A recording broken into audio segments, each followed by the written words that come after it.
কি জুবিনক অসমীয়া জাতিয়ে কি মদেদি পূজা কৰিব নেকি? এইবিলাক নিয়ম কোনে কৰি আছে যে জুবিনৰ বিষয়ে যাতে অহা 100 বছৰত এটা মানুহৰ মনত বিৰূপ মনোভাৱৰ সৃষ্টি হয়। 100 বছৰ পিছত নৱপ্ৰজন্মই জুবিনক কেনেকৈ চিনিব? জুবিনৰ গানেৰে নহয়, যেন জুবিন এজন মদ ভাল পোৱা ব্যক্তি আছিল।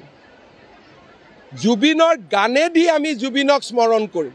জুবিনৰ সমাধিত খাফৰেৰে মদ ঢালি নহয়। আজি যোৱা 1 মাহত যোনে যি পাৰে তাকে কৰি আছে। ভাবিছে সকলো নীৰৱ হৈ যাব। আমাৰ নীৰৱতা এমাহৰ নীৰৱতা আছিলে। এতিয়া ঢালকচোন কোনোবাই অহাকালিৰ পৰা। মই জুবিনক কেতিয়াও মদৰ লগত পৰিচিত ব্যক্তি বুলি জানিব নিদিওঁ। জুবিনক মই মায়াবিনী হুৰ হুৰ হুৰাই দে গানেৰে সমৃদ্ধ এজন জাতীয় বীৰ হিচাপে জানাৰ বাবে আমি কাম কৰোঁ। এইবিলাক কি চলি আছে? এইবিলাক কি চলি আছে? কোনে চলাই আছে? অখিল গগৈয়ে পাল পাতি মানুহ পঠিয়ায়।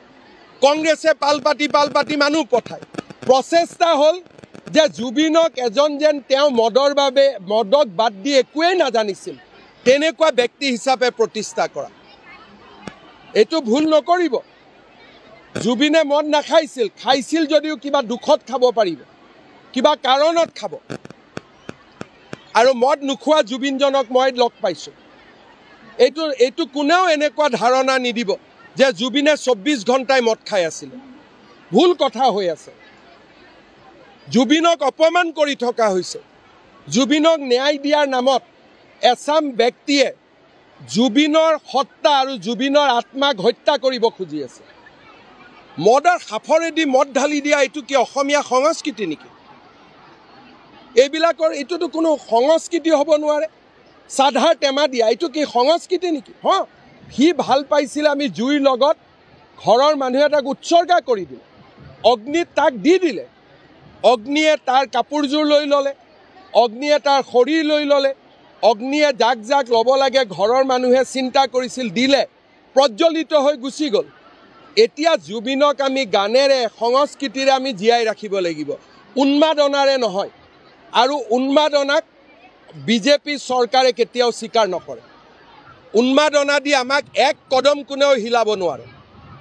কোনোবাই ভাবিছে যদি উন্মাদনাত চৰকাৰে শিৰ নত কৰিব, এইটো অখিল গগৈয়ে ভুল ভাবি আছে। যিদিনাখনলৈকে হিমন্ত বিশ্ব শৰ্মা অসমত মুখ্যমন্ত্ৰী হৈ আছে, উন্মাদনাৰ ওচৰত আমি নতি স্বীকাৰ নকৰোঁ। এইটো একদম নিশ্চিত হৈ থাকে। সকলোৱে চিনেমা ৰাইজে চাব, চৰকাৰে কৰিব নালাগে। আপোনালোকে কৰিব, আমি কৰিম। ব্যক্তিগত হিচাপে মই চাম, আপুনি চাব। জুবিনক চৰকাৰী ব্যক্তি নবনাব। জুবিনক